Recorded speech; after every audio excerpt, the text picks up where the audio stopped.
Kalau autis sendiri sih memang kalau penyebabnya sih memang belum diketahui pasti ya, dia bisa bisa saja genetik, terus juga mungkin ada faktor dari lingkungan juga bisa ya, memang karena kita nggak tahu apa. Kalau autis itu kita bilang dia memang tidak bisa sembuh, tapi yang kita bisa lakukan adalah kita lakukan intervensi dini dengan berharap hasilnya maksimal. Fase-fase tahap perkembangan anak nih, misalnya di usia segini sampai segini betul. anak seharusnya begini gitu ya dok ya. Jadi memang yang dicurigai ya kalau bicara kan otomatis kalau yang awal-awal sih memang dia belum bisa bicara 1-2 kata, tapi kalau udah umur hampir setahun atau 2 tahun kok dia belum bisa ngomong, nah itu kan kita harus waspada ya.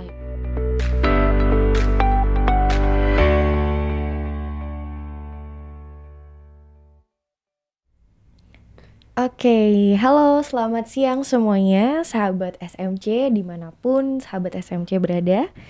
Selamat datang di acara Ngobrol Sehat Klinik SMC 4 Desember 2020 dengan tema hari ini sangat menarik karena saya akan ngobrol dengan dokter spesialis anak.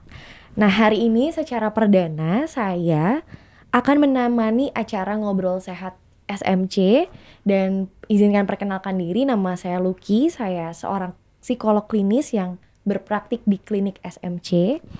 Dan hari ini juga untuk pertama kalinya, meskipun saya satu tempat praktik dengan Dr. Dian, pertama kalinya juga saya bertemu dengan Dr. Dian Astuti Pratiwi, MSc SPA, spesialis anak. Ya, Halo, selamat siang Dokter halo. Dian. Selamat Apa siang. kabarnya dok? Puji Tuhan sehat ya. Puji Tuhan sehat ya dok ya. Iya. Meskipun di tengah padatnya aktivitas ini ya dok ya. Iya, itu. Masih bisa menjaga kesehatan gitu ya dok ya. Iya. Jadi dokter kesibukannya apa aja nih? Ya sejauh ini sih ya tetap praktek ya, nanti melayanin anak-anak dan lain sebagainya, cuman itu aja sih, nggak ada yang lain sementara sih itu. Sementara ya berpraktik dan menjadi ibu rumah tangga Iya, ya itu dok pasti ya. kalau ibu rumah tangga kan ya. Ibu rumah tangga dengan baby kecil Sama si baby. sama si baby ya dok.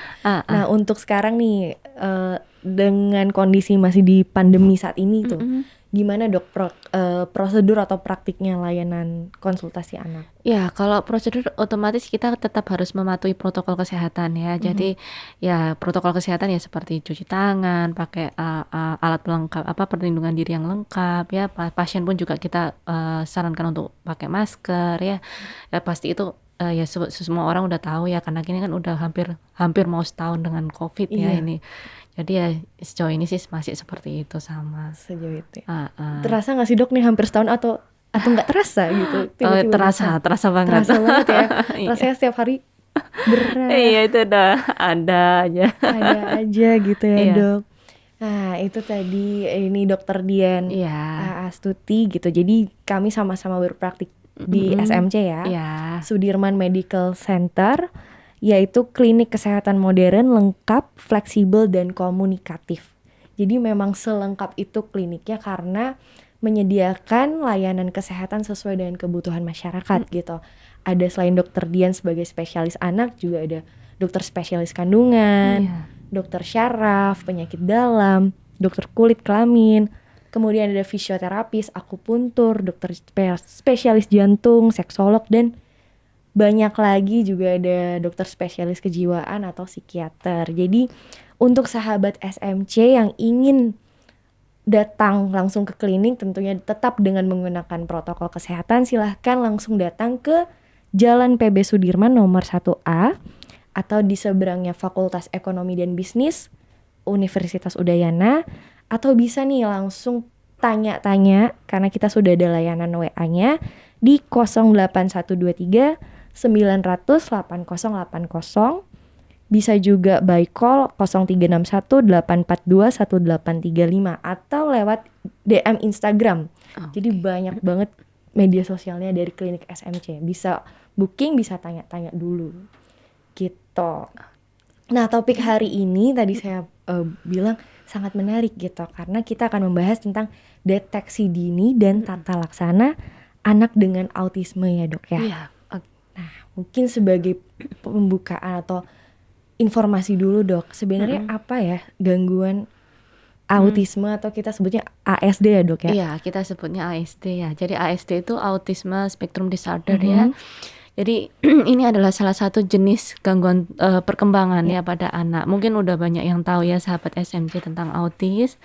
Jadi ciri-cirinya ya yang paling khas pasti dia adalah gangguan berbahasa atau bicara. Biasanya dia akan terlambat bicara. Nah, di mana dia akan berlanjut ada gangguan interaksi sosial karena dia tidak bisa bicara dan lain sebagainya. Dan yang paling khas biasanya adalah ada perilaku yang berulang atau repetitif. Itu sih ciri-cirinya kalau ya. Nah, di mana ketika hal ini dia bisa mengganggu fungsional si anak akhirnya pada kehidupan sehari-hari. Jadi kenapa saya angkat topik ini ya, mungkin kita berdua angkat karena memang sangat perlu untuk deteksi atau screening awal, di mana kalau kita berikan intervensi lebih awal, ya diharapkan sih lebih baik ya prognosisnya atau lebih kedepannya dia lebih baik daripada terlambat terdeteksi seperti itu. Oke, jadi tadi ada 3 ciri utamanya ya dok ya. Iya itu. Untuk ASD ini sendiri gitu. Iya. Nah pada kan tadi kalau misalnya spektrum itu memang sangat bervariasi ya dok ya berarti. Baik itu ciri perilaku ataupun gejala-gejalanya gitu ya dok ya. Gejalanya sih bervariasi, cuman secara garis besar dia akan terkait kena di bahasa ya, bagian bahasa, terus interaksi sosialnya yaitu, dan juga perilaku yang tadi yang saya bilang yang berulang tadi itu. Itu.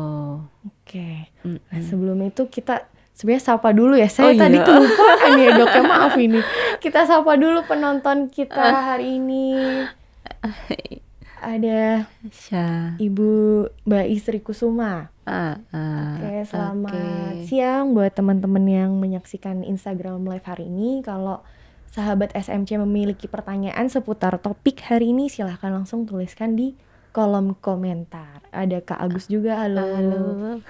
Oke, sambil kita terus berdiskusi gitu, Kak Adi, halo. Nah, kita lanjutkan. Jadi tadi ASD adalah gangguan perkembangan ya dok ya? Iya, betul. Nah, untuk ciri-cirinya sebenarnya tadi dokter Dian sudah menjelaskan juga begitu ya. Nah dok, kalau misalnya nih dok sering banget juga mendengar mitos-mitos gitu ya seputar gangguan ini, gangguan ASD ini gitu dok. Ada beberapa mitos yang sering saya dengar. Yang pertama adalah ASD atau gangguan autisme ini bisa terjadi karena vaksinasi atau imunisasi sehingga orang tua tuh terkadang takut untuk melakukan. Nah itu seperti apa dok? Sebenarnya gini, memang banyak ya yang orang tua takut, kebanyakan sih imunisasinya dikaitkan dengan measles atau rubella vaksin ya. Sebenarnya sudah banyak penelitian yang menyatakan hal ini tidak ada kaitannya. Jadi sebenarnya jangan khawatir untuk para ibu-ibu ya. Jadi bukan berarti setelah divaksin kok anak saya jadi autis, itu enggak. Jadi enggak ada hubungannya. Jadi sudah ada penelitiannya yang menyatakan itu tidak ada kaitannya sama sekali. Jadi ya memang pure ini penyakit memang tidak ada kaitannya sama vaksin. Jadi tidak perlu takut untuk imunisasi ya, tetap wajib untuk imunisasi biar anaknya juga terlindungi ya untuk dapat imunisasi yang tersebut itu. Jadi mematahkan mitos itu ya betul, dok ya. itu hanya mitos aja. Itu hanya mitos saja Bapak Ibu. Iya. Kalau misalnya dok dengan ciri-ciri yang dokter sebutkan tadi begitu ya. Bagaimana meyakinkan orang tua bahwa meskipun anak saya memiliki spektrum autisme ini ya nggak apa-apa gitu untuk tetap imunisasi. Jadi gini sebenarnya imunisasi yang tadi saya bilang itu sih nggak ada kaitannya ya. Kalau memang dia sakit ya dengan autis sendiri dan kebetulan diimunisasi, yaitu kasus yang berbeda ya. Jadi sebenarnya imunisasinya sendiri itu bukan penyebabnya. Jadi kalau imunisasi sih yang kita sarankan ya memang harus dapat meskipun dia sakit atau nggak sakit ya. Cuman terkadang kan karena namanya mitos kan semua orang akan percaya ya. Jadi apalagi kalau yang kebetulan dia memang udah sakit terus kebetulan dapat imunisasi, nah itu malah menyalahkan vaksinnya. Jadi sebenarnya sih kalau saya sarankan ya tetap imunisasi saja, nggak perlu takut untuk masalah ini. Dan untuk yang penyakitnya ini sendiri atau autis sendiri ya memang kita harus screening setiap kali kunjungan datang ke tempat praktek atau mungkin baik itu ke dokter umum, dokter spesialis ya, itu tetap harus kita screening untuk autisnya sendiri itu. Jadi paling penting adalah screening dulu nih ya. Jadi setiap harus screening memang itu. Oke. Nah untuk yang kedua nih dok, mitos yang kedua. dikatakan bahwa ASD ini merupakan sebuah penyakit atau adalah penyakit. Nah, itu bagaimana, Dok? Ya, jadi sebenarnya sih bukan penyakit ya. Kalau penyakit itu kan ada apa namanya, kayak misalnya batuk pilek gitu kan ada penyebab yang jelas ya.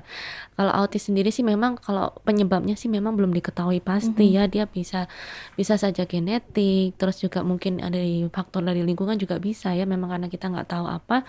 Dan memang kalau penyakit itu kan bisa sembuh ya kalau kita bilang ya. Kalau autis itu kita bilang dia memang tidak bisa sembuh. Tapi yang kita bisa lakukan adalah kita lakukan intervensi dini dengan berharap hasilnya maksimal. Jadi si anak bisa fungsionalnya membaik, bicaranya juga bisa membaik, emosinya mungkin terkontrol, dan dia bisa interaksi sosial. Itu yang kita harapkan. Kalau sembuh pure sih susah ya kita bilang ya, karena itu bukan seperti penyakit yang bisa diobatin seperti itu.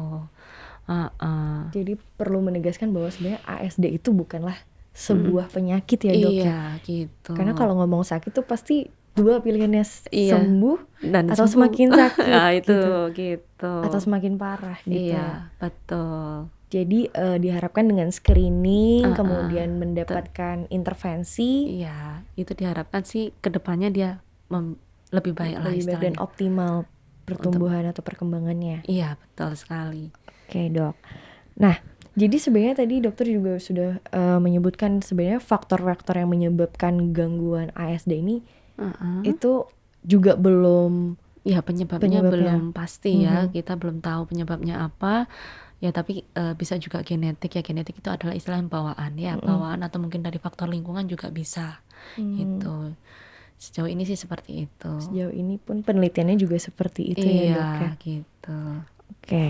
Nah, lalu Dok, sebenarnya bagaimana ini cara kita mengetahui bahwa anak ini memiliki spektrum autisme gitu dari dini? Apakah ada ciri-ciri tertentu nggak sih di usia-usia berapa gitu? Ya, jadi sebenarnya sih gini, kalau kita deteksi dininya harus dilakukan lebih awal ya. Kalau bisa sih di bawah 2 tahun, ibu-ibu harus waspada ya. Jadi kalau misalnya si anak kok ada gejala misalnya kok dia terlambat bicara ya, terus habis itu ada gejala yang tadi saya bilang kok dia tidak bisa untuk interaksi sosial ya, terus habis itu kok dia sukanya nih mainnya diulang-ulang kayak itu ya, kalau atau repetitif, itu memang wajib curiga ya seperti itu. Cuman untuk di bawah 2 tahun sih kita nggak bisa langsung diagnosis dia autis ya.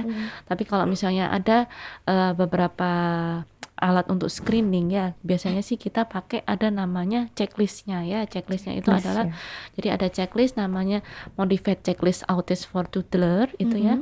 Dari situ biasanya ada beberapa pertanyaan yang diajukan ke orang tua sama pengasuh.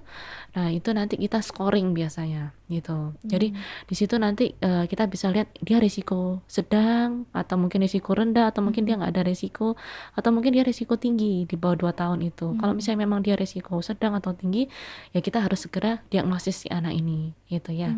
Cuman kalau misalnya dia masih resiko rendah, tapi kok ada gejala-gejala seperti itu ya kita harus tetap follow up si anak ini atau mengikuti si anak sampai dia besar kayak gitu. Tapi nggak menutup kemungkinan juga anak normal pun bisa bergejala yang mirip seperti autis seperti itu. Jadi memang kita perlunya deteksi atau screening terus, yaitu seperti itu. Jadi observasi atau pengamatannya nggak bisa sekali jadi gitu nggak ya? bisa hanya sekali datang kayak gitu, kan kita nggak bisa untuk cek gitu. Jadi para orang tua juga harus aware ya, Dok ya? Harus aware memang itu. Saya punya adik sepupu juga, Dok, jadi memang didiagnosis autisme. Jadi memang yang pertama kali kelihatan adalah tidak bisa melakukan kontak mata gitu. Jadi orang tuanya menyadari hal itu gitu. Terus kalau dipanggil nama nggak noleh, nggak respon gitu ya, Dok ya? Iya, memang itu. Jadi dia tidak ada interaksi sosial yang saya bilang tadi. Jadi dia kalau dipanggil nama, apalagi di atas 1 tahun ya, biasanya kan 1 tahun ini kan dia udah mulai bisa ya, kita panggil nama kok dia nggak noleh, diajak kontak mata bicara dia teralih ya, seperti itu memang udah harus hati-hati seperti itu. Oke, harus ada sinyal Iya, yang udah kita ada punya. sinyal, betul sekali. Nah, sering juga nih, Dok, saya baca juga. Jadi orang tua misalnya sudah sudah punya, oh ini ciri-cirinya gitu. Mhm. Kadang sampai melakukan shopping dokter untuk Mhm. membenarkan, iya ini untuk mendapatkan diagnosis itu loh dok, terkadang. Oh, oke. Itu ya sebenarnya gini, ya mungkin orang tua kan pingin yang terbaik untuk anak ya. Betul. Terkadang ada fase namanya fase denial mungkin ya. Iya. Jadi merekanya ada mungkin dia shopping dokter untuk pembelaan diri istilahnya seperti itu. Oh, anak saya nggak apa-apa nih, anak saya nggak apa-apa. Tapi sebenarnya yang kita harapkan adalah semakin cepat dia terdeteksi, ya itu semakin cepat dia harus dapat terapi. Dengan harapan ya tadi yang saya bilang, kalau penanganannya atau terapinya pas, istilahnya dia jangka depannya untuk fungsionalnya dia akan lebih baik daripada terapinya terlambat seperti itu. Jadi ya sebenarnya sih ya, kalau memang udah ada ciri-ciri seperti itu, ya kita harapkan sih segera untuk didiagnosis ya itu seperti itu, dan ke dokter yang pas ya seperti itu.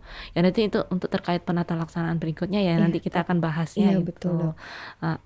Oke. Nah, jadi misalkan kita sudah tahu nih ada ciri-ciri seperti itu. Lalu bagaimana dok langkah pertama yang sebenarnya bisa dilakukan oleh keluarga atau orang tua? Itu harus kemana duluan sih gitu? Kadang bingung kemana duluan ya.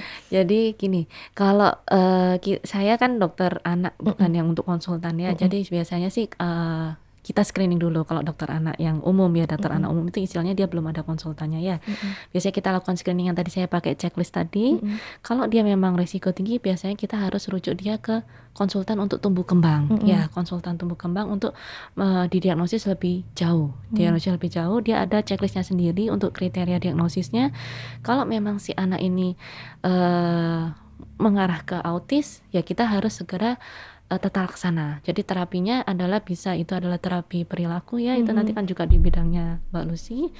Itu nanti itu juga peranan keluarga penting sekali di situ, dan juga kalau misalnya ada penyakit-penyakit yang menyertai ya, misalnya kan banyak kalau entah mungkin epilepsi atau apa atau kejang, ya kita harus join dengan dokter anak konsultan yang lain seperti neurologi kayak gitu.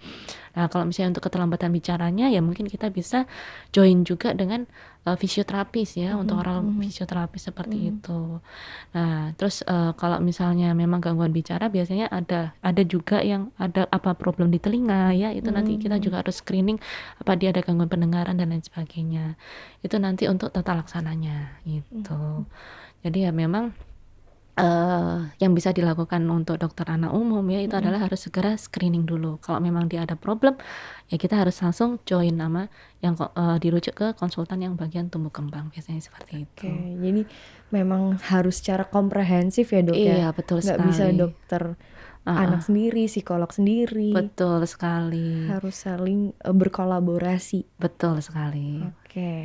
Oke dok. Nah, jadi kalau misalnya tadi dokter kan ngomong misalnya tadi ada anak normal juga gitu yang memiliki ciri-ciri gejala autism itu gitu, tapi ternyata tidak mengarah ke situ.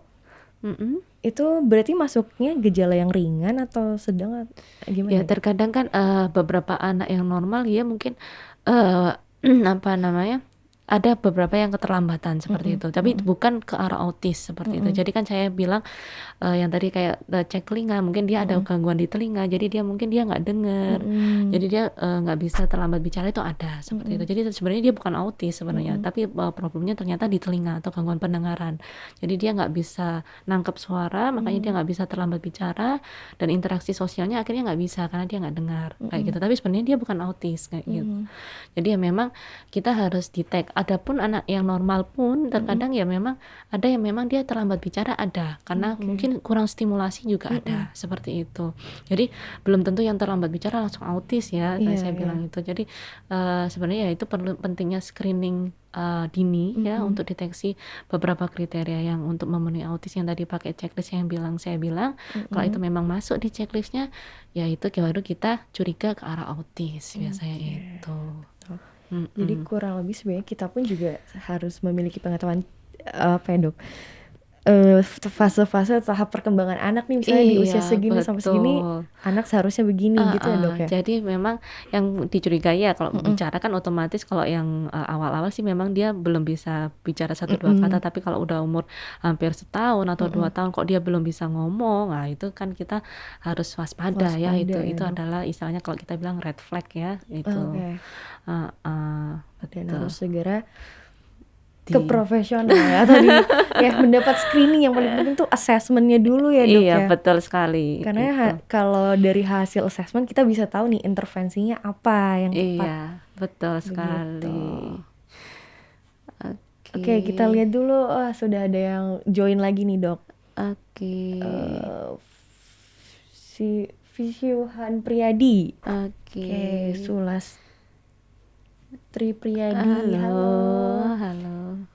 Monggo yang mau bertanya ya, silahkan seputar topik deteksi dini dan tata laksana anak dengan autisme. Oke, Dok. Jadi tadi itu sudah kita udah ngobrolin tentang apa itu ASD, Iya. kemudian ciri-cirinya, faktor penyebabnya, dan juga apa yang bisa dilakukan oleh dokter spesialis anak umum gitu ya, Dok. Betul sekali. Nah, Dok, ada pertanyaan juga nih. Apakah sebenarnya, kan tadi meskipun ASD ini bukan sebuah penyakit ya, Dok, tapi apakah ASD ini bisa diobati dengan obat tertentu? Oke, itu banyak sekali yang memang menanyakan itu ya. Jadi apa dengan obat ini bisa sembuh ya, seperti ya yang tadi saya bilang sebenarnya sih ASD ini tidak bisa sembuh ya, saya bilang. Jadi dan obat pun itu bukan untuk ASD-nya atau autisnya. Jadi biasanya sih anak-anak dengan autis kan dia ada problem di emosinya ya, ada yang tantrum atau marah-marah karena kita nggak tahu dia maunya apa. Terus kadang-kadang ada juga yang hiperaktif sekali ya, seperti itu. Nah, itu nanti peran obatnya yaitu di gejala-gejala yang seperti itu untuk mengurangi gejalanya saja. Tapi untuk sembuh obat sih tidak ada tempatnya ya, kalau kita bilang seperti itu. Jadi itu pun obat-obatan tidak kita berikan di usia-usia yang awal. Biasanya di usia-usia sekitar 5-6 tahun, kalau dia memang mengganggu sekali sih biasanya baru diberikan obat-obatan yang untuk mengontrol istilahnya seperti itu, gejala-gejala itu. Oke, jadi buat para sahabat SMC nih ya, obat-obatan itu hanya untuk mengontrol gejala-gejalanya saja ya, Dok? Iya, betul. Mungkin ini juga yang perlu orang tua ketahui dan menerima hal tersebut begitu ya, Dok, Betul ya? sekali. Tadi si dokter sudah menyinggung bahwa Iya. fase pertamanya adalah denial nih ya, Dok, ya? Iya, itu pasti ya, Dok, ya? itu adalah fase denial, itu tidak bisa kita ini. Dan itu adalah peranan kita ya, sama-sama untuk istilahnya memberi orang tuanya edukasi, untuk ya memberi mereka ini biar bisa menerima kondisi anak unik sih, Dok, kalau saya bilang. Iya, kalau kita bilang sih unik ya, seperti istimewa. itu. Iya. Oke, tadi jadi mungkin di sini ada yang mau sharing juga, orang tua dari misalnya memiliki anak dengan gangguan ASD gitu. Jadi boleh sharing bagaimana pengasuhannya ya, itu yang paling penting. Iya, gitu. Apa kendalanya mungkin bisa kendalanya, ini ya. betul, Dok. Jadi kita sama-sama bisa cerita ya. Betul banget nih. Nah, dari dokter sendiri, dari pengalamannya selama menjadi dokter spesialis anak begitu ya, adakah kasus-kasus gitu menangani anak ASD yang dokter ingat gitu? Ya, jadi saya dulu waktu masih sekolah ya, ambil spesialis itu kan kita pernah di bagian tumbuh kembang itu ada beberapa yang memang pasien-pasien dengan autis ya.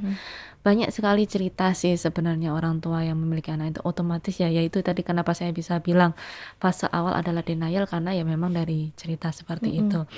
Jadi ya memang yang dari awal dia tidak bisa menerima, terus akhirnya dia harus mau menerima dan pada akhirnya sih karena intervensinya rutin dan awal di intervensi lebih awal dan si anak akhirnya dia bisa baik kondisinya ya seperti itu. Cuman ya terkadang kadang kalau misalnya dia emosinya tidak stabil, ya memang itu seorang ibunya, terutama ya kalau ibu-ibu kan dia harus lebih ekstra sabar seperti itu.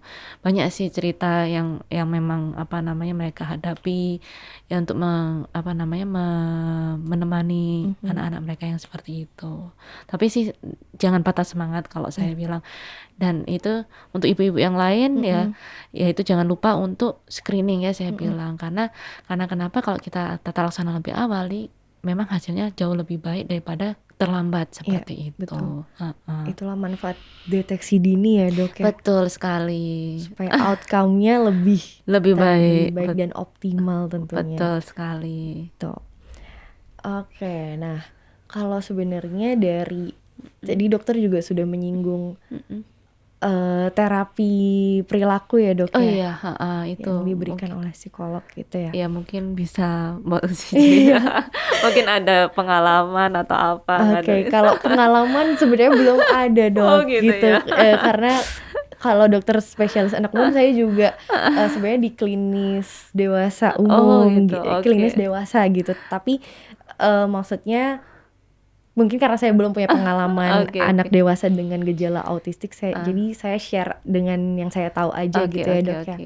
Jadi biasanya terapi perilaku yang diberikan itu memang tergantung kebutuhan anak gitu ya dok ya. Betul. Tadi dokter juga sudah sempat menjelaskan bahwa spektrum ini kan dari ringan sampai yang terberat gitu, dan beda-beda. Ada yang misalnya di perilaku repetitifnya sangat menonjol, kemudian mengatur atau mengendalikan diri dan emosinya sangat menonjol dan mengganggu fungsi sehari-hari. Jadi itu yang harus kita, disitulah letak assessment, pentingnya assessment dan screening awal gitu ya dok. Terapi yang umum biasanya digunakan itu adalah ABA atau Applied Behavior. Saya nyontek dulu dok.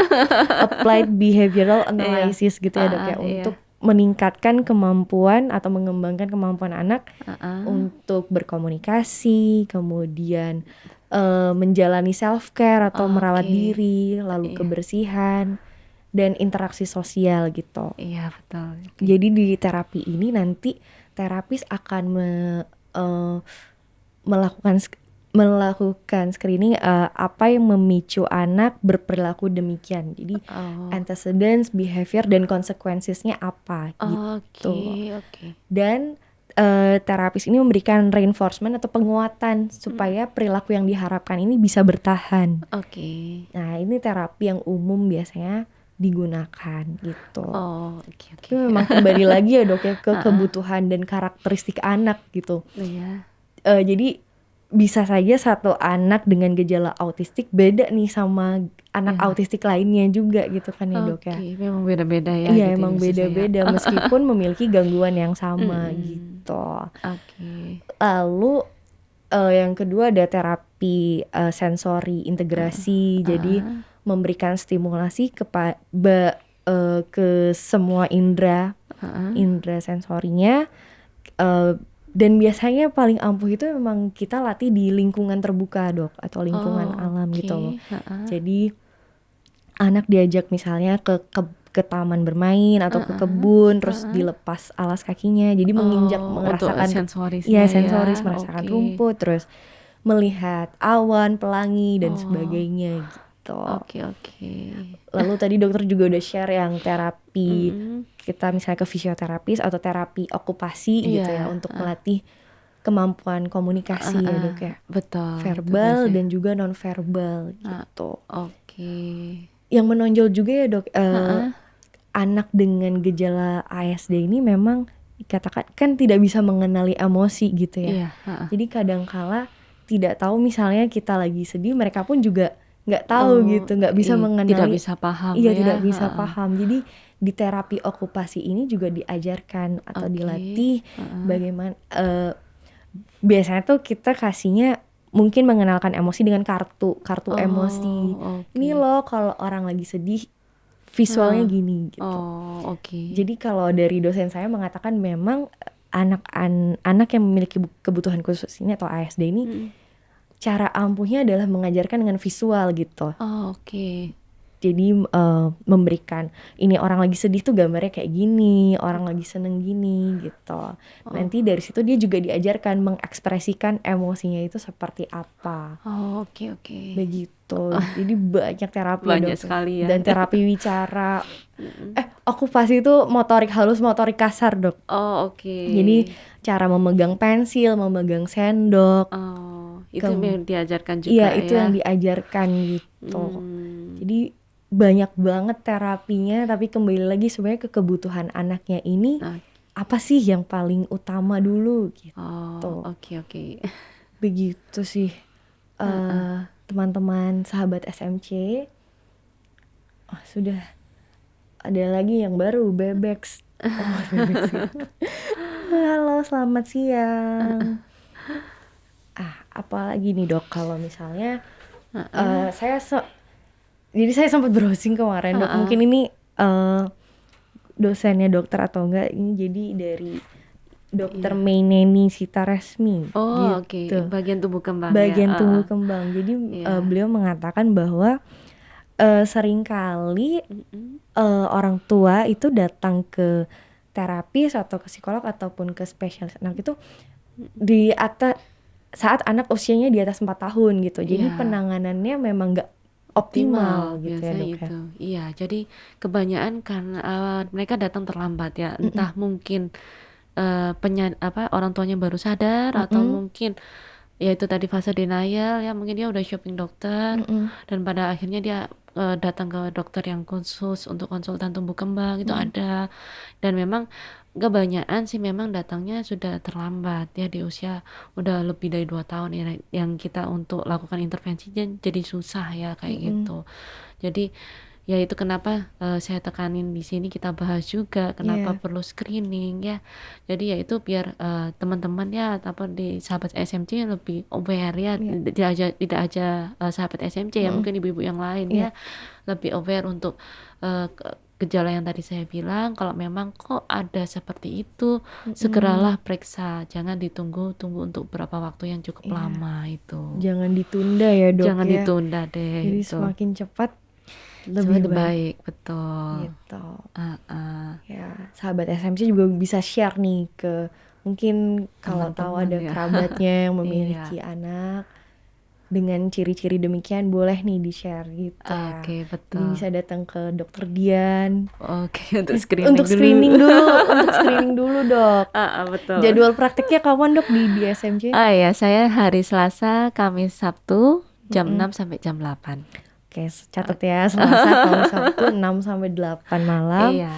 Ya, jadi perlu screening dulu. Betul sekali. Nanti kita screening itu. Kalau misalnya dari screening kan berarti ada beberapa pertanyaan tadi gitu ya dok. Iya, betul. Selain itu kan observasi juga ya dok, atau mengamati gitu.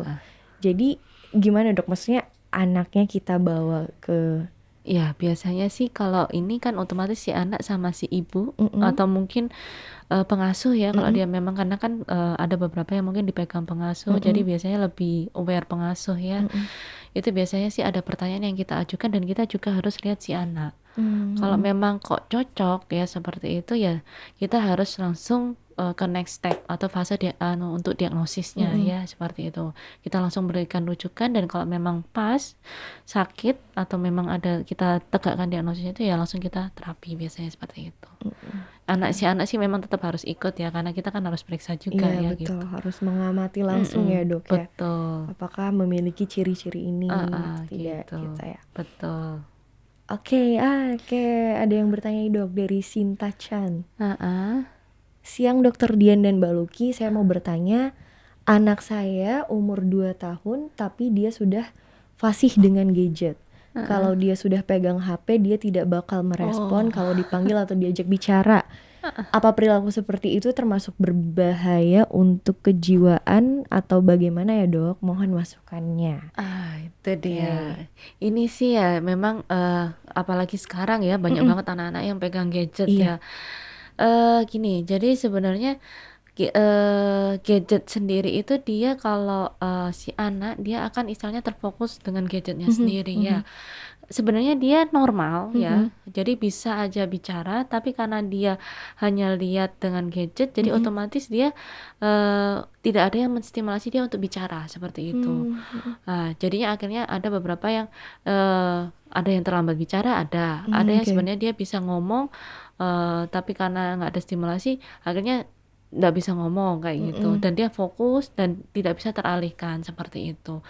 Kalau, beberapa ketentuan yang sekarang sih memang harus dibatasi ya, kalau bisa sih jangan gadget ya. Nah itu akan pengaruhnya ke bisa dia terfokus di gadgetnya aja. Jadi sebenarnya sih dia bukan autis ya, kayak Iya, iya. gitu. Itu sih kalau saya bilang. Oke. Itu untuk Mbak Mbak Sinta Sinta. ya, itu. Jadi tidak termasuk ya dok ya, kita Iya, lihat kalau dulu misalnya ya. kita lihat dulu ya, kalau misalnya dia coba deh gadgetnya di stop dulu, Mm-mm. ada nggak perubahan kayak Iya. gitu. Kalau misalnya ternyata dengan gadgetnya di stop, Mm-mm. ternyata dia bisa Ngomong. ngomong, interaksi sosial, ya berarti bukan autis ya. Oke. Mungkin dia teralihkan di Iya. gadgetnya Jadi itu. fokusnya bener-bener 100% ya dok, Betul, gadget. itu gadget Oke. itu. Jadi mungkin kayak dokter Heeh. bilang bisa jadi speech delay gitu ya Nah, dok ya. itu kebanyakannya seperti itu. Jadi kan rata-rata mungkin karena biar anaknya tenang, ditontonin Iya gadget. dok. Itu banyak sekali. Kasih video. Kasih video kayak gitu. Jadi anaknya ya udah Iya, nonton, karena nonton. ya udah, karena kalau dia asik nonton otomatis kayak kita aja ya, kalau kita Iya. yang dewasa, kalau kita nonton, kalau ini lagi tren kan drakor mungkin Iya. ya, mau dipanggil kayak apa Iya ya bener kan diem banget. aja. Nggak ada Bahkan disuruh makan ntar Iya itu, nah gitu. jadi ya sama aja kayak anak-anak. Jadi kalau dia udah teralihkan dengan gadget, ya sudah dia akan fokus di Fokusnya situ, ke situ. mau dipanggil atau ada, jadi nggak ada interaksi. Jadi seakan-akan mirip seperti autis, tapi Iya, sebenarnya iya. bukan. Kalau Iya, saya ya, itu iya, untuk Mbak betul. Sinta. Mbak Sinta. Itu.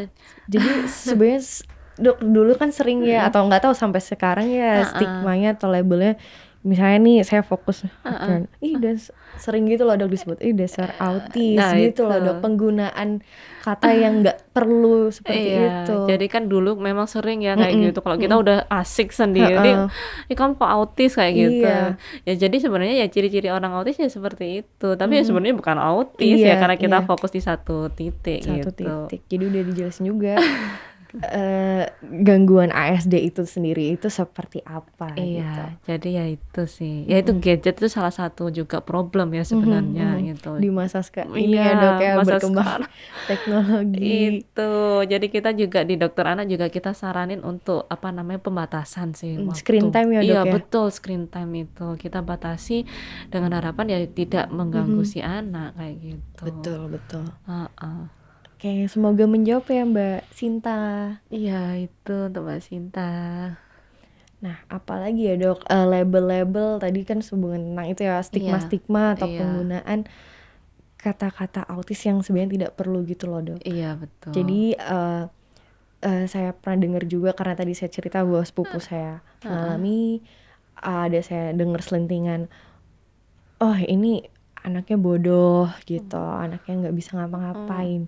Tuh, padahal sebenarnya nggak Sebenarnya gitu ya dok sih ya. enggak juga ya. Jadi kalau tidak 100% ya, maksudnya sini tidak 100% anak autis itu bodoh ya. Jadi sebenarnya mungkin aja dia kognitifnya masih baik ya. Jadi dengan kita terapi awal ya, jadi terapi misalnya yang tadi sudah dijelaskan sama Mbak Lucy ya, terapi perilaku dan lain sebagainya, itu semua bisa terkontrol dan kognitifnya dia baik, dia bisa sekolah kok gitu. Masih bisa terkejar. Jadi untuk stigma-stigma yang seperti itu mungkin bisa dipatahkan ya itu. Gitu. Dan banyaknya malah yang sangat berbakat ya dok ya. Iya, mereka justru banyak ada bakat-bakat yang mungkin di luar anak normal dia mungkin jauh lebih baik. Betul. Gitu. Karena tadi dokter juga sharing kalau anak dengan gangguan ASD ini kan fokus, memang punya fokus di satu titik gitu ya, misalnya menggambar, melukis, karena sudah fokus gitu dan aware, jadi di situ misalnya bakatnya berkembang ternyata. Betul gitu. sekali. Jadi penting buat orang tua juga mengetahui apa yang disukai anak, apa yang menjadi yang sangat dia kuasai gitu, sehingga Betul bisa sekali. kita kembangkan potensinya. Betul sekali itu. Oke. Silakan yang mau bertanya, teman-teman, sahabat SMC, teman-teman. Banyak panggilannya nih. Heeh. Nah, menurut saya juga peran keluarga itu tentu sangat paling penting ya, Dok. Paling penting sekali. Jadi memang kalau kita ya sebagai dokter atau mungkin psikolog atau mungkin yang lain kan kita cuman bisa ketemu 1 atau 2 Iya, kali ya. betul. Kalau keluarga kan dia akan ketemu setiap hari, Betul. seperti itu. Jadi itu sangat penting sekali. Jadi nanti ke depannya ya pendampingan ya keluarga itu sendiri, seperti itu. Tingkat keberhasilan terapi ya keluarga itu Betul sendiri. banget. Betul banget ya, Dok. Itu. Jadi tata laksana itu nggak hanya sebatas misalnya di rumah sakit ya, Dok, Iya, tapi betul. keluarga dan Keluarga. masyarakat gitu ya. Iya, itu kita harus ngelibatin orang-orang di sekitarnya dia, seperti itu. Jadi memang dia perlu pendampingan istilahnya khusus ya atau ekstra seperti itu. Iya, karena juga seringkali misalnya kenapa terapi tidak berjalan optimal atau kurang mulus, misalnya kita sudah melakukan terapi seperti ini, tetapi keluarga misalnya punya persepsi yang berbeda. Nah ya itu betul. Kalau memang keluarganya nggak bisa atau mungkin nggak mau ikut terlibat, itu susah kita. Sulit Mau banget. di terapi dia datang terus ke dokter atau ke psikolog atau mungkin terapis yang lain, tapi kalau misalnya di rumah dia tidak dilatih ya, itu hasilnya mungkin juga kurang optimal seperti Iya, itu. iya, betul. Jadi memang harus butuh bantuan orang tua, terus pendampingan orang-orang sekitarnya dia, seperti itu. Ya istilahnya banyak support lah ya Banyak itu. support, semua harus saling Iya, bahu-membahu, dukung-mendukung. betul sekali itu. Oke, Oke. belum ada nih yang bertanya lagi ya. Iya. Aduh. Jadi, sorry. Nah, untuk gangguan ASD ini sendiri kan memang katakan seumur hidup ya, Dok ya, Iya, betul. sampai dewasa Sampai gitu. dewasa nantinya. Kalau untuk dewasa sendiri berarti terapinya pun juga akan menyesuaikan gitu ya, Dok ya? Iya, kalau dewasa sih saya nggak ya belum pernah kan karena saya bagian anak anak-anak. ya. Cuman mungkin kalau kita deteksi awal di anak-anak diharapkan dia di dewasa dia udah bisa mandiri ya, istilahnya udah Iya, bisa betul. terkontrol ya. Saya nggak tahu sih mungkin pengalaman Mbak Lucy pernah dapat orang dewasa yang dengan ini ya, dengan autis dengan istilahnya follow up berikutnya ya. Ya dengan harapan itu kita kalau misalnya deteksi awal dia di kedepannya menginjak remaja atau dewasa dia sudah bisa fungsionalnya sudah baik, itu sih yang kita Fungsionalnya. harapkan. Betul. Gitu. Kalau misalnya terlambat ya nanti kedepannya itu yang akan lebih sulit lagi gitu. Betul Gitu. banget, Dok. Diharapkan memang menjadi lebih mandiri Betul sekali itu. dan setidaknya daily life atau fungsi-fungsi sehari-hari Dia sudah bisa. dia sudah bisa melakukan secara mandiri. Betul gitu ya, sekali, Dok ya. betul. Oke, jadi ngomongin ASD memang cukup kompleks ya, Dok. Kompleks banget. Kompleks banget ya. Tata laksananya aja semua harus terlibat gitu loh, Betul Dok. sekali. Ya, Itu. Jadi sangat penting banget sahabat SMC untuk kita melakukan deteksi dini Iya, gitu ya. betul. Ada nggak sih, Dok, misalkan kadang emang orang tua ya karena saya belum menjadi orang tua ya, Dok ya, tapi parno gitu kan terkadang misalnya usia 1 tahun gini gitu, apa ke dokter aja gitu ya, Dok? Ada. Jadi mungkin yang terlalu aware ya kalau saya bilang. Jadi mereka kok misalnya 1 tahun misalnya dia kok belum bisa berdiri ya, Dok. Misalnya itu karena gangguan motor yang lain atau kok belum bisa ini. Itu sih sebenarnya kalau saya lebih baik seperti itu ya. Iya, Jadi iya. lebih baik karena dia istilahnya lebih aware ya, seperti itu. Jadi bukan karena dia ketakutan yang berlebihan, enggak sih sebenarnya itu. Jadi itu justru lebih baik ya, karena kalau misalnya seperti itu kan dia memperhatikan anaknya lebih intens seperti itu. Jadi lebih baik parno ya kalau kita bilang ya, daripada tidak peduli kayak gitu. Betul. Kalau udah cuek ya itu kita susah dah itu. Jadi datangnya terlambat tadi yang katanya disebutin dari dokter Min ini tadi ya itu. Tapi kalau misalnya dia parno, dia datang lebih awal, kita lebih jelasin, kita lebih gampang menenangkan daripada kita menjelaskan kalau memang ada gangguan kayak gitu, seperti itu. Iya. Kalau menenangkan ya kita bisa jelaskan, enggak kok Bu, ini misalnya tonggak-tonggak atau milestone-nya seperti ini, dia masih bisa dikejar seperti ini, itu bisa kayak gitu. Iya, betul. Tadi itu tetap anak tuh punya potensinya gitu ya, Dok? Betul sekali. Jadi setiap anak itu kita bilang unik ya. Tidak bisa kita bilang kalau di buku atau misalnya pelajaran ini oh ini harus umur segini sini enggak gitu. Jadi dia memang butuh waktu kayak gitu. Jadi setiap anak itu tidak sama. Mungkin ada yang lebih cepat, ada yang lebih lambat. Tapi selama dia masih di range usianya dia, ya kita masih bisa observasi kayak gitu. Observasi, betul sekali. Nah, betul. Terkadang juga yang saya temui adalah anggapan bahwa misalnya anak dengan autisme ini adalah merupakan aib gitu loh, Dok. Maksudnya ini yang juga ingin saya tegaskan bahwa anak itu tetap memiliki haknya gitu ya, Dok, ya? Iya, betul sekali. Jadi sebenarnya gini ya, ya itu kalau udah itu stigma atau aib itu kita susah ya, karena itu udah omongan masyarakat. Tapi sebenarnya jangan patah semangat untuk ibu-ibu yang memang punya anak spesial ya kalau kita bilang ya. Bukan dia berbeda bukan, ya seperti itu. Jadi yang tetap semangat ya, maksudnya tetap bawa anaknya untuk terapi dan lain sebagainya, dan tetap dukung dia karena dia pasti ada sesuatu yang lebih dari anak lain yang tadi saya bilang. Jadi anak autis itu tidak 100% bodoh, tidak. Dia istilahnya, makanya saya katakan dia spesial seperti itu karena mungkin ada potensi lain yang mungkin kalau misalnya kita terapi dia bisa muncul seperti itu di kemudian hari. Jadi tidak perlu takut untuk stigma atau aib dan lain sebagainya sih itu. Jadi hak anak untuk Betul. bersosialisasi terpenuhi gitu ya, diajak jalan-jalan tetap. Betul sekali. Rekreasi, hiburan, hak untuk memperoleh kesenangan. Betul sekali. Iya, betul sekali itu Mbak Lucy. Oke, jadi memang tidak perlu ragu pertama ya, teman-teman sahabat SMK tidak perlu ragu untuk datang ke dokter spesialis anak untuk melakukan screening atau assessment sehingga para pemangku tata laksana ini bisa melakukan intervensi yang terbaik. Betul sekali. Begitu, sahabat SMC. Iya. Nah, yang terakhir mungkin juga ini, Dok. Ketika anak dengan ASD ini mungkin kita lihatnya terkadang memiliki perilaku menyakiti diri sendiri gitu, ataupun tantrum atau meltdown gitu ya, Dok, sebutannya gitu. Mungkin dari dokter ada nggak tipsnya untuk? Ya kalau misalnya dia sampai membahayakan diri ya seperti itu, kita memang butuh join ya dengan psikiater ya, biasanya seperti itu. Jadi kalau memang dia sampai membahayakan diri ya mungkin kita perlu obat tadi yang saya bilang untuk istilahnya menenangkan.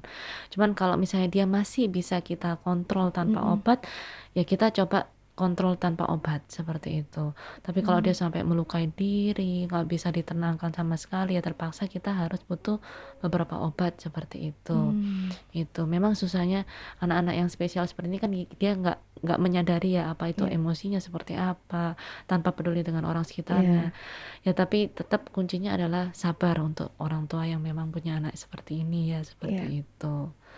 Menerima dan sabar gitu. Betul sekali. Betul. Jadi memang tantangannya salah satunya adalah itu gitu, mengatasi anak ketika meltdown atau tantrum. Betul sekali itu sih memang susahnya di situ ya. Jangankan anak bukan autis ya, kita sendiri kalau misalnya mungkin punya anak ya, itu kan kadang-kadang dia moodnya itu kan kadang baik, kadang dia nggak mau, kadang marah. Ya sama seperti itu sih secara garis besar. Cuman ya itu tergantung dari orang tua masing-masing ya. Jadi dia bisa tenangkan atau enggak gitu. Tanpa harus level autis pun ya kadang-kadang anak normal ya kita juga susah untuk nenangin anak yang tantrum ya. Iya, betul. Itu. Karena tantrum sendiri yang saya tahu juga merupakan cara mereka berkomunikasi gitu ya, Dok. Cara anak ASD ini berkomunikasi bahwa mereka tuh merasa cemas, tertekan atau frustrasi gitu. Nggak bisa ngomong karena tadi memang dokter bilang cirinya adalah tidak bisa mengkomunikasikan. Iya, betul. Gitu. Jadi dia nggak bisa ngomong ya itu tadi. Jadi otomatis yang bisa keluar ya mungkin marah. Tadi. Betul sekali Mbak Lucy. Betul. Jadi menjadi orang tua dengan anak ASD ini hal yang luar biasa menurut saya ya, Dok. Betul sekali. Mengajarkan banyak hal dan tadi jadi membuat orang tua juga harus kreatif sebenarnya ya, menemukan cara ini nggak bisa, cara ini satunya, atau misalnya nggak suka musik, coba di gambar atau apa gitu ya. Betul sekali. Jadi ya memang ya apa istilahnya pintar-pintarnya ini ya harus ini memang apa yang bisa mengalihkan dia, apa yang jadi ya memang seperti itu. Oke. Oh, mengalihkan. Jadi salah satu caranya juga adalah mengalihkan ya ketika anak mengalami tantrum, jadi mengalihkan dengan kegiatan yang dia sukai sebenarnya. Betul sekali. Itu. Dan saya juga belajar dari keluarga saya, tante saya itu bahwa jadi kalau misalnya adik sepupu saya dibilangin jangan, pokoknya kata-kata negatif ya dok, jangan, tidak, itu pasti marah gitu. Pasti nggak suka mendengar kata negatif. Jadi memang diusahakan mengubah kalimat negatif itu menjadi positif. Misalnya kami ingin menyampaikan kita jangan marah gitu. Kita sampaikannya dengan ayo tenang, ayo duduk dulu gitu. Jadi lebih menerima sih memang. Jadi lebih akhirnya calm down gitu. Betul sekali. Memang itu tadi sisi kreatif. Jadi mencoba untuk meniadakan kalimat-kalimat negatif begitu. Itu segi-segi yang memang kita ini itu di luar ini sih memang ya. Itu memang ini. Begitu teman-teman. Oke dok. Untuk ini sudah mau di penghujung acara gitu ya. Dari dokter gitu ada statement terakhir untuk teman-teman. Untuk ya mungkin sahabat SMC ya, atau mungkin ibu-ibu atau teman-teman yang lain. Ya, untuk topik sore hari ini saya tekanin lagi, jangan ragu ya, dan lebih aware kepada anak-anak ya, anak-anaknya. Kalau memang ada gejala yang tadi saya bilang, yang kita bahas dengan Mbak Lucy, jangan pernah ragu untuk segera periksakan anaknya. Jangan sampai terlambat, jangan ditunda. Boleh memang kalau misalnya memang denial atau apa atau ragu, tapi jangan terlalu lama. Yang penting harus segera periksakan, dan biar kita bisa terapi lebih awal seperti itu. Nah dok, berhubung dengan misalnya situasi COVID seperti ini bagaimana dok ya? Sebenarnya jangan takut ya dengan COVID. Selama kita gunakan ya tadi saya bilang protokol kesehatan ya, dengan pakai masker, hindarin kerumunan, mungkin bisa bikin appointment dulu atau janji ya. Itu nanti biar nggak terlalu ramai atau apa, kita sediakan hari khusus ya, hari khusus biar adik juga tidak terpapar dengan banyak orang. Tetap bawa periksa aja, nggak apa-apa. Itu sih salah satu tipsnya ya. Itu daripada nanti terlambat dengan alasan COVID lah apa-apa. Ya selama kita mematuhi protokol kesehatan dan lain sebagainya sih selama aman sih. Aman. Oke. Jadi itu para sahabat SMC ya. Kalau tadi misalnya melihat anak memiliki ciri-ciri yang dokter Dian sudah sampaikan, jangan ragu untuk berkonsultasi. Betul sekali. Ya, untuk mendapatkan hasil terbaik. Iya, betul sekali. Untuk mengoptimalkan tumbuh kembang anak. Betul sekali. Jadi itu dulu mungkin dok, kalau dari dokter Dian ada lagi yang mau disampaikan? Ya, itu aja mungkin jadi dengan statement penutup dari dokter Dian, itu juga mengakhiri ngobrol sehat SMC hari ini. Jadi jangan lupa untuk saksikan setiap minggunya dengan berbagai topik ya, beragam topik. Kemudian akan ngobrol dengan banyak dokter di klinik SMC. Silahkan share ke teman-temannya untuk follow Instagramnya klinik SMC. Jadi siapa tahu nih topiknya ngena banget nih, pas banget gitu. Jadi teman-teman tidak akan ketinggalan pembahasan topik setiap minggunya. Oke, jadi dengan demikian saya Lucky pamit undur diri. Dari dokter Dian juga pamit juga ya.